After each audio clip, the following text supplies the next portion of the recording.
All right. Good morning, everyone. Welcome to Friday. Obviously, it's Halloween since I'm dressed like a cow. This is not a normal, not a normal occurrence, as you're probably aware.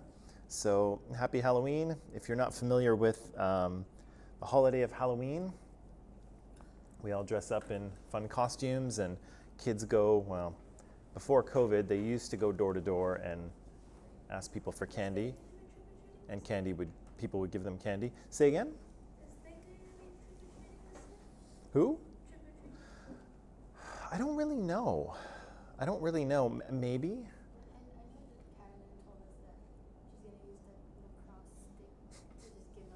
To hand things out. I've seen some people put like a giant tube on the railing of their house so they can just like send candy down the tube. So people are sort of adapting. I think lots of people really like to do it. Like the kids like to go out, and lots of people like to hand out candy. So I think they may find a way. Yeah, not as fun. But lots of things in 2020 are not as fun as they used to be, right? So, but yeah, so that's what the cow costume is about. I haven't lost my mind. It's just Halloween. So let's just say hello to people who are here. So Ananda's here. Good morning, Ananda. And Ayushi's here. Hello, Ayushi. And Adal's here. Hello, good morning. Kevin's here. Good morning, Kevin. Good morning, Ty. Good morning, Rose. I think that's Rose anyway. Oh yeah, that is Rose. Hello, Rose. Good morning, Hadil. And hello, Shania. And hello, John. Okay, so yesterday, I'm going to take this opportunity to get my cow face off the screen. Yesterday, of course, we were watching V for Vendetta. And of course, we're watching this movie a little bit for fun, but also a little bit to see what happens, or kind of see a fictional version of an authoritarian government that operates in ways that are very similar to many sort of real-life historical authoritarian governments. And so, Aliana, you asked a good question yesterday, is this based on a true story? And no, it's not. But again, pretty much everything in this movie has happened at various points in history, or is happening, with the exception of V kind of getting superpowers from a vaccine. That, as far as I'm aware, that's never happened. But everything else is reasonably true to life, right? And so it's kind of been borrowed from things that have happened in various authoritarian countries, and here we have it kind of fictionalized, right?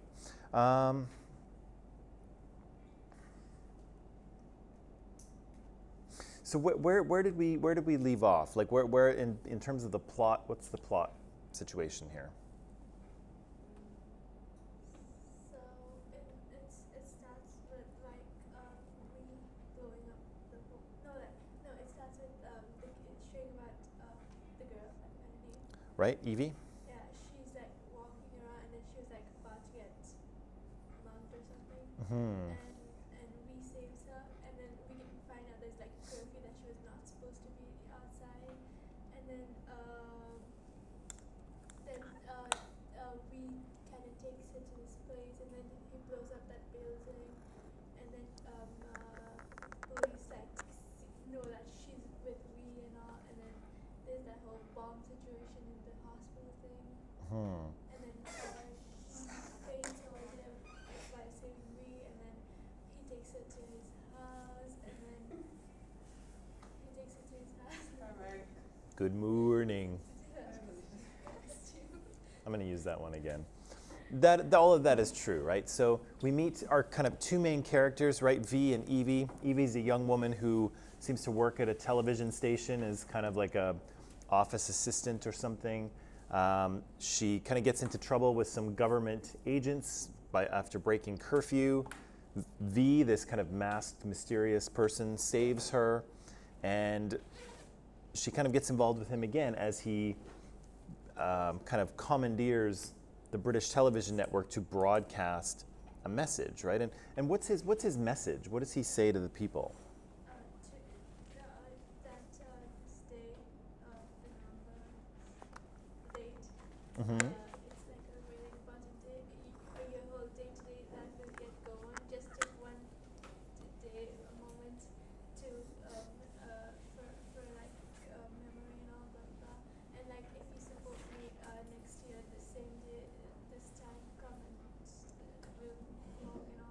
Yeah, so it's kind of an invitation, right? He's saying that he says, you know, nobody wants to talk about it, but something's wrong with this country, right? And we've given up our freedom and liberty and ability to object, and we've given it up for complacency and security and predictability, but that's, you know, but that's not really what we want, right? Like there's something wrong here. And so he invites everyone to meet him on November 5th of the next year to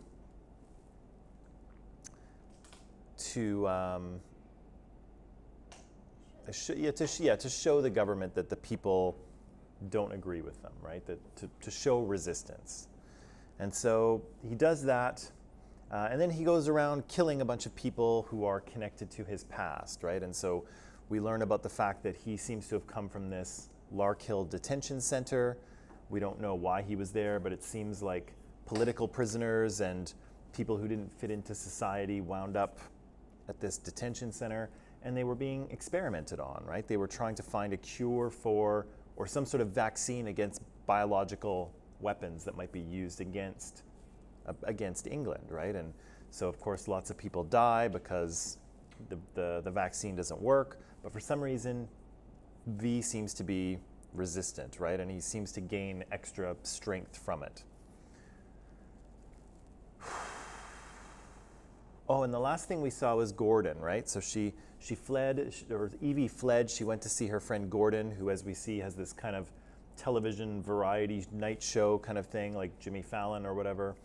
And we see a little skit involving, you know, an actor playing the Chancellor and V, right? And they run around. It's all very comical and silly, and that's kind of where we left off, right? We also saw Evie's past.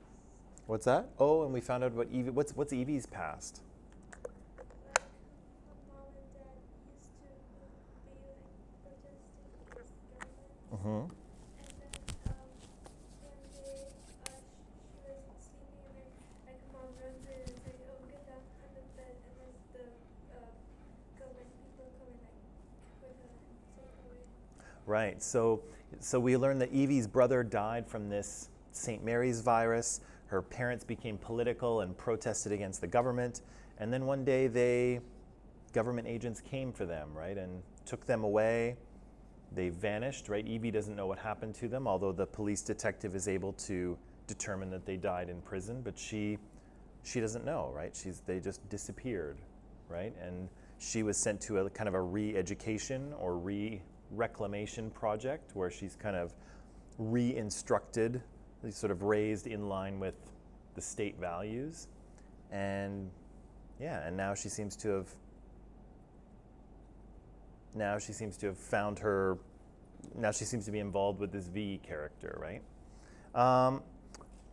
What's the deal with, what's the deal with the St. Mary's virus? What is it, where does it come from, and how is it being used? They're basically trying to figure out if there's a way to make people immune to diseases. Right. So the lab at Larkhill, I think this is what happened anyway. They have a virus and they're trying to come up with a cure, right? But they haven't been successful in developing a cure, and so I think some of the people working at that facility, Prothero I think is one of them, the priest is another one, they decide that, and Creedy might be another one too, but I'm not sure. They decide, hey, if we release this virus a little bit, we can use it to gain power, right? People will be afraid, people won't know what's happening, people will need guidance and direction, and we can use that to gain power. And I think that's exactly what happens. Everyone is so scared of the virus, they're not really sure what it is or where it comes from, that this Norse Fire government is able to gain power as a result. So they use the virus to cause fear in people. Say what? Usually I think what happens in this case, and I don't think the movie explains it, and I don't think the movie will explain it any further, but I think it's almost what the fascist governments usually do, right? They find a threat, they find an enemy, and they position themselves as the only ones who can save the nation from this awful threat. And so again, for Hitler, it was the Jews and Bolshevism. Here, it's, we're the only ones that can save you from the virus. We're the only ones that can save you from the sort of chaos and disorder that is happening as a result. We are the ones who can restore order. And they do restore order, but of course, in a very authoritarian way, right? They strip away people's civil rights and human rights even. Yeah, and so it's kind of the classic fascist play. It's just the enemy in this case is not another country or another certain group of people. In this case, it's a virus, and it's a virus that they released. There was a little detail in the police investigator or the police inspector's investigation, and he says that I think Louis Prothero bought a lot of stock in the company that made the vaccine for St. Mary's just before the virus appeared. So they developed a cure for this St. Mary's virus, and then they released it, and then of course this company came out with the cure that they already had, sold it for billions of dollars, and Prothero and the priest, I think, became wildly rich. So when they had the disease and the cure, then they could release the virus, use it to gain power, but also use it to enrich themselves by buying stock in the company that already had the cure for it, which in a way is actually the plot of Mission Impossible 2 as well, but it's another story. Right, and that's where we are, I think, right? Okay. Here's what I'm going to say. Let's just watch the last hour. I think there's probably about 50 minutes left. So let's not take a break. Let's try to go all the way through. And then if there's time left at the end, we'll talk about it, okay? Because I don't want to carry it over to Monday. I think I'd rather finish watching it today, and I think you would probably too, okay? So online people, I will turn you loose. We'll watch the rest of the movie. And then when the movie's over, we'll come back here if there's some time and talk about it, okay? So I'm going to set you free to do that. Watch the rest of the movie. What did we watch? We watched 25 and 40, so we're 65 minutes in. Is that about right? 65 minutes into the movie. So watch from 65 minutes to the end. Then if there's time, we'll come back here and talk. Okay, enjoy.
Okay, so what'd you think? It was a really, Good movie?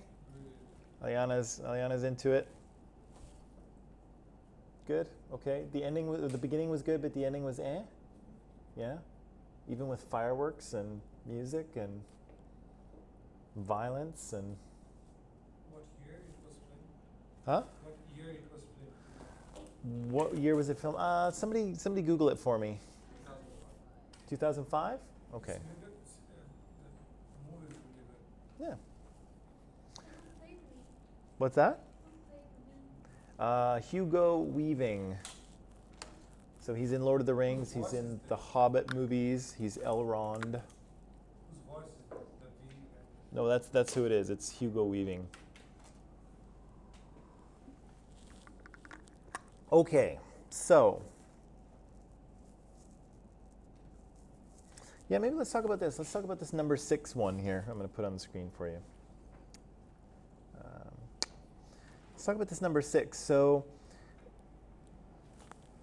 what did we say? We talked about terrorism a little while ago. Do you remember what we said terrorism actually is? Like if we were to define it?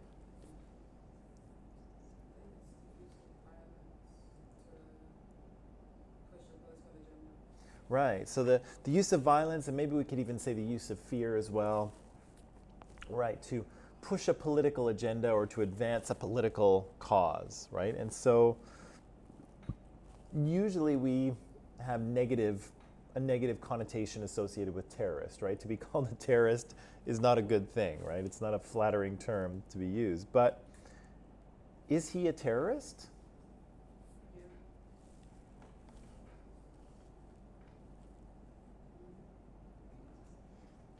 kind of was. He blew up buildings and he used violence and fear to accomplish. What was his political agenda? What was his political aim? Freedom.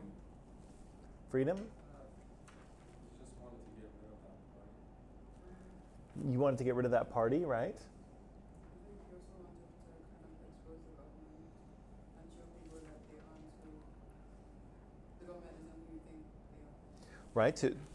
To expose the sort of awfulness of this particular government, right?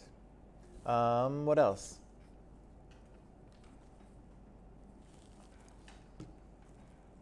Revenge. Huh? Well, yeah, there's the revenge thing too. Ashley? Say again? Justice, yeah. And so I'm curious about that too because, you know, we're kind of agreeing that he is a terrorist, right? He's using violence to advance his political agenda. But there's also a little revenge thing happening on the side, right? He's kind of going around killing all the people that were involved in his capture and experimentation and things like that. So is his cause, whatever it is it to free the nation or is it revenge? Or is it both? It was working together, so the revenge, justice, freedom, everything. No, it's part of his agenda. It was his agenda. Okay, it's all working together. But then how should we see this guy? I mean, the movie has framed him as a hero, no doubt, right? He's kind of the He's a hero. Like at the end, for the people, it all matters, right? So it matters to the people. So the people, they consider him as a hero, so he's a hero. Doesn't matter what it is.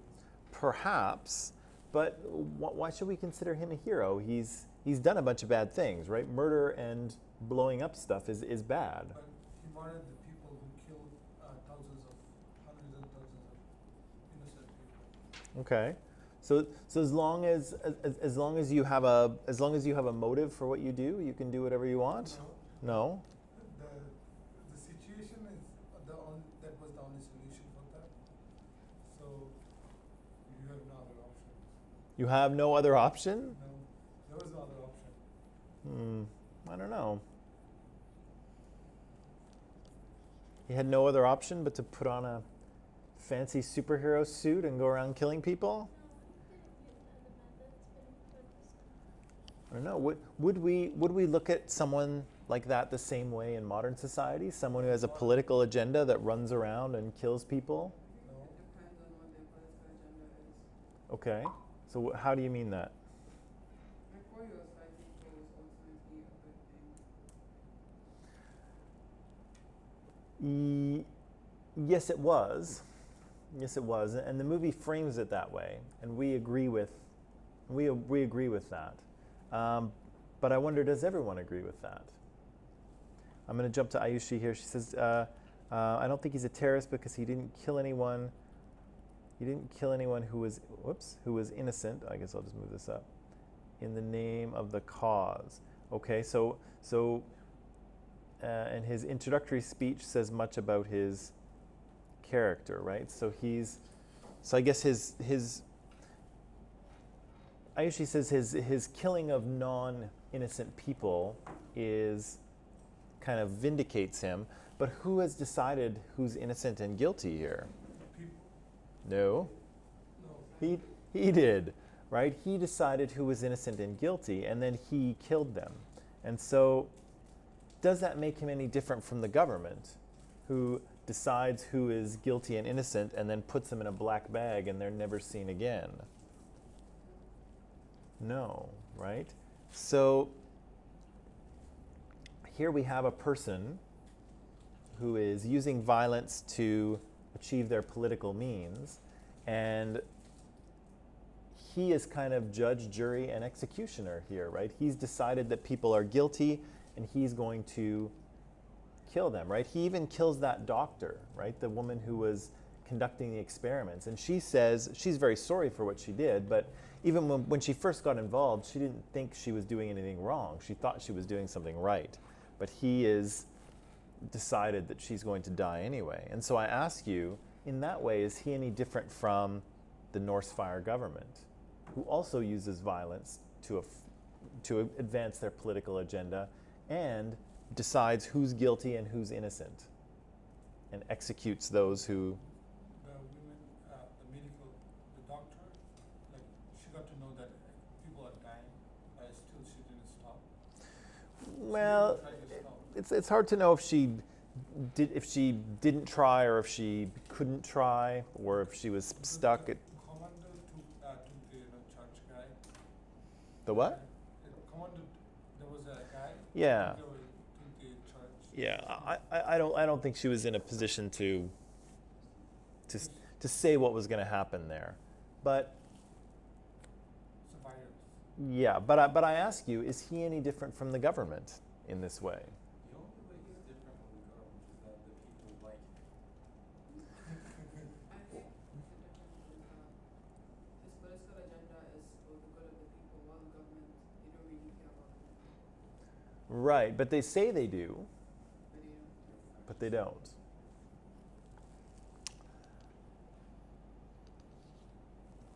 He says he cares about the people too, right? But why do we believe him and not the government? Because he says he's doing what he's doing in the name of the people, and so too does the government. So how do we know who to believe?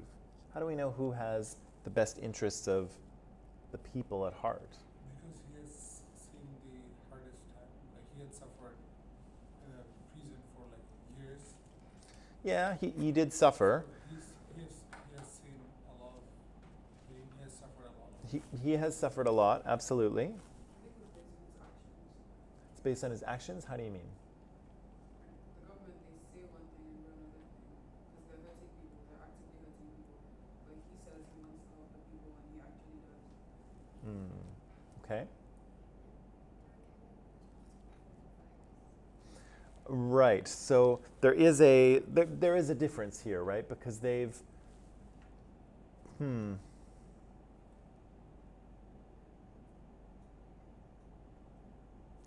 Yeah, the government has misled the people, right? The government has lied to the people and purposely hurt them in order to gain their own power. What's that? The lying part?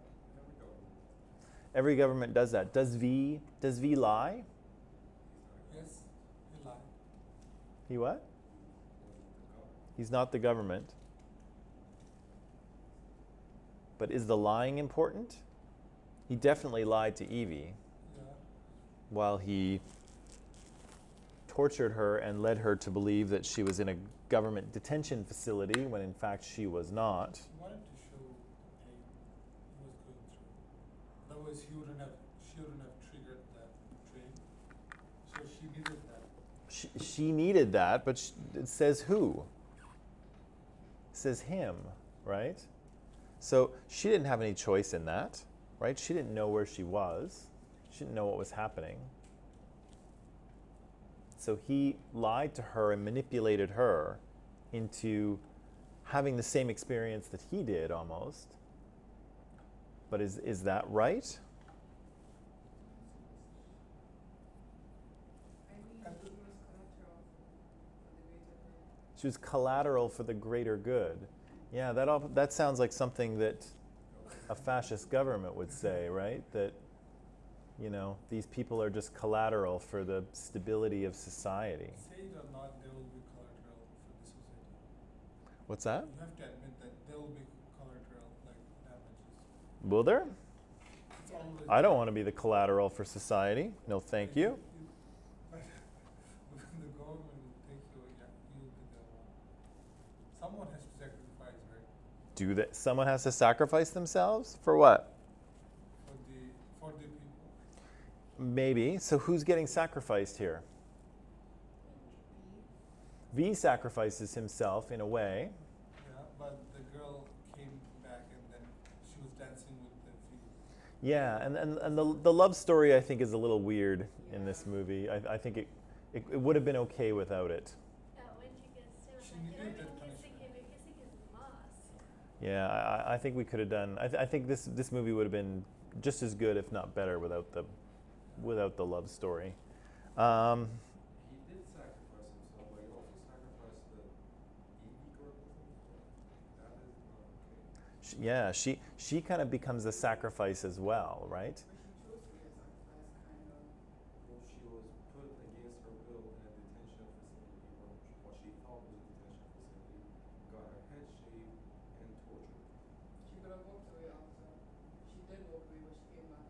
Because no. Well, she did walk away once. She walked away the first time once he allowed her to do so, right?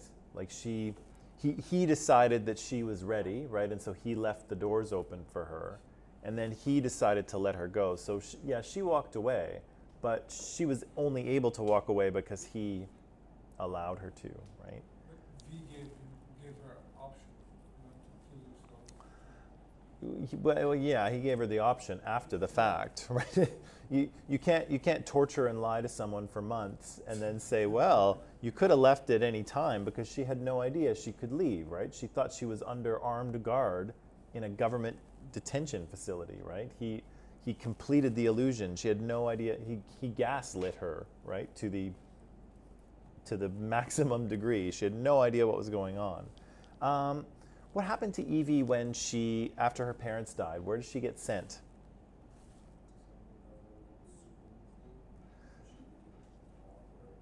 Yeah, some kind of like government re-education, reprogramming, reclamation thing, right? Is that any different from what V does to her? Yeah, she can be reclaimed. Well, he kind of re-educates her again, right, in a different way. So, again, it's kind of interesting because these two are not so different, right? We're supposed to see V and the government as in opposition and opposites, but I don't know. Are they that different? That's still, I said it, the only difference between them was that one was hated by the people, the other one was not. This is all it matters, right? Maybe, but I mean, the people elected the Norse Fire government into power at first anyway, so the people liked them at some point. Yeah, at some point. They had no other choice to like them. What's that? The people didn't have any other choice to like them. Not after a while. Not after a while, but initially they certainly did. So I don't know. This is. Sorry, go ahead, Ahmad. I thought you were going to say something there. I was just gonna say that the government thing, they had some prime members holding shares Mm-hmm.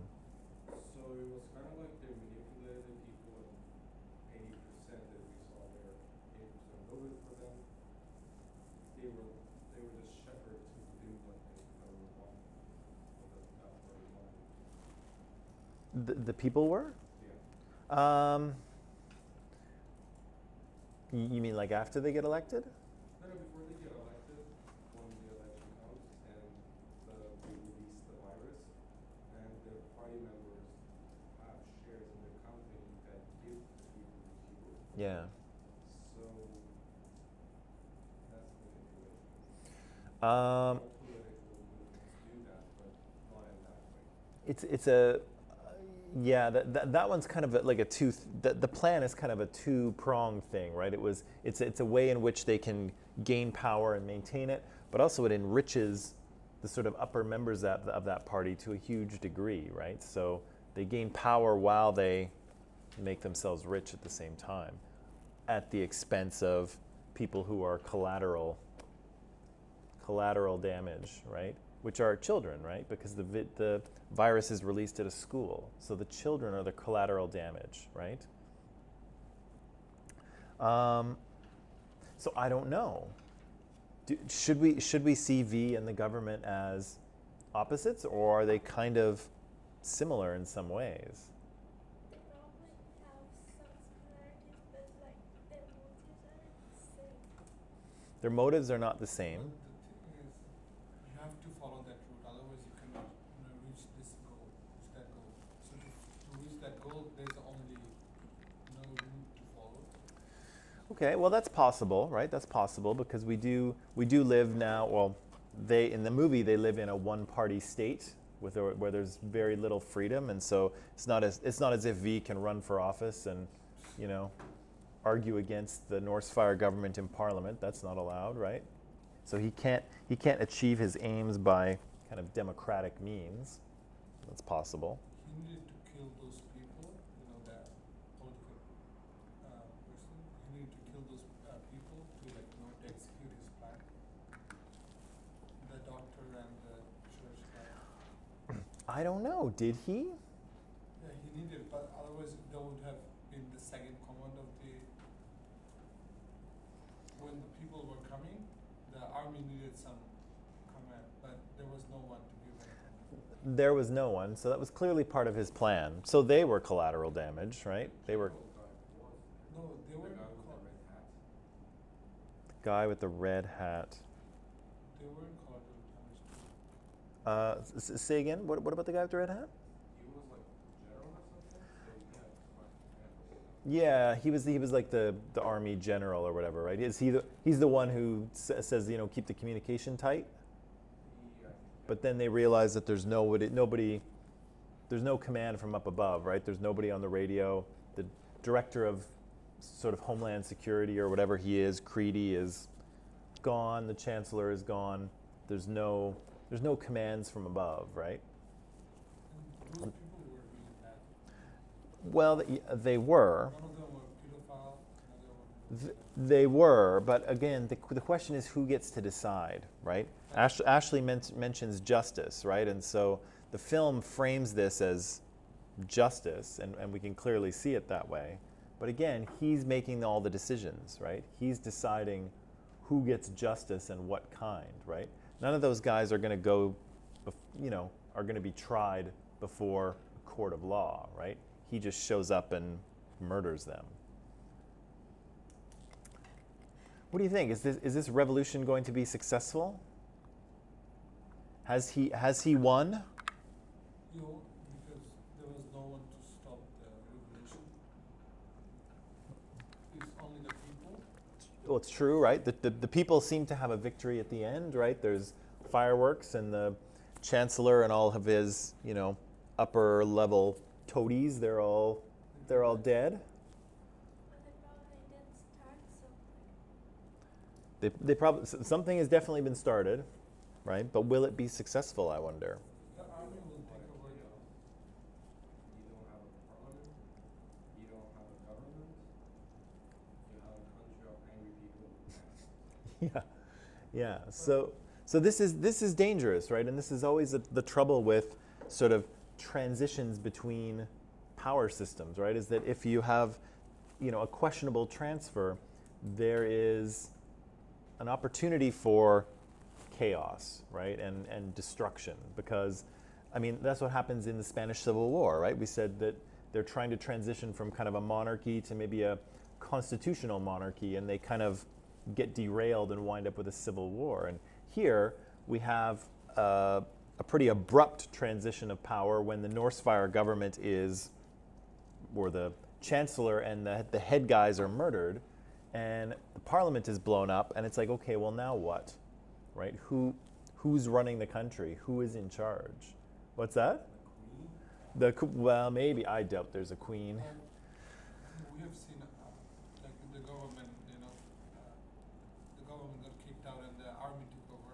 So Right. we have seen that it's possible that army can bring a change. Well, the army will often step in to restore order, Yeah. but then, the question is, will a democracy come out of that?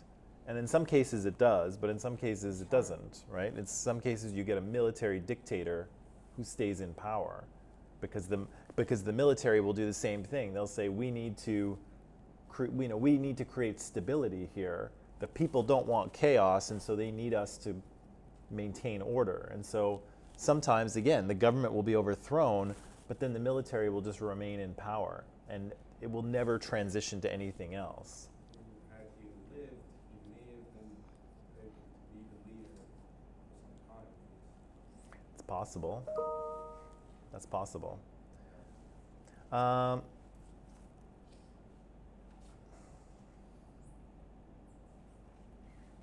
Okay.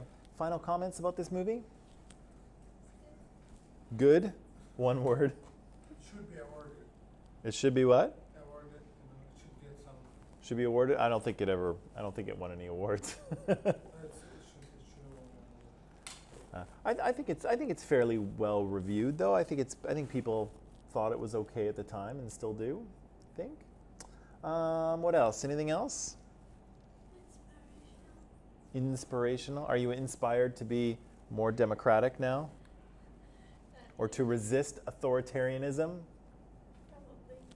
The only thing I was worried about in showing this movie is that, that there's some things that are kind of historical that are pulled from history and put into this movie, and some of the things that are happening in this movie we can see happening in real time, right? In the US, but also in other countries around the world. And I was a little worried about the virus thing, because here the virus is a conspiracy, right? And so there's lots of conspiracy theorists that think that COVID-19 is not a real thing, or it's not as bad, or it was created in a lab, or it's a hoax, or there's all kinds of these weird theories going around. And I was kind of worried because here in the movie, it is a conspiracy, right?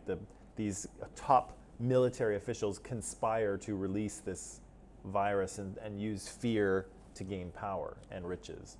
So I was a little worried about that, because I'm definitely not trying to say that COVID is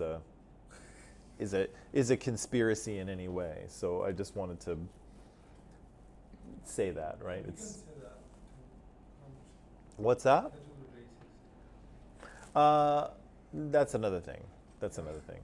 Okay, people. I think that's enough for today. We've finished watching the movie. Una Howard, Best Actress, and it was nominated for the Best Sci-Fi Fiction Film. Oh, okay. Yeah, it was really. Did get some attention. That's good. Okay, people. Have a great weekend. I will see you on Monday morning, and we will talk about. I guess we'll talk about the beginning of the Cold War. Wait, we missed this Russian Revolution. Oh yeah, that's right. We got to go back to the Russian Revolution. Okay, the Russian Revolution on Monday. Да, хорошо. Спасибо. Пока. До свидания. See you. Bye.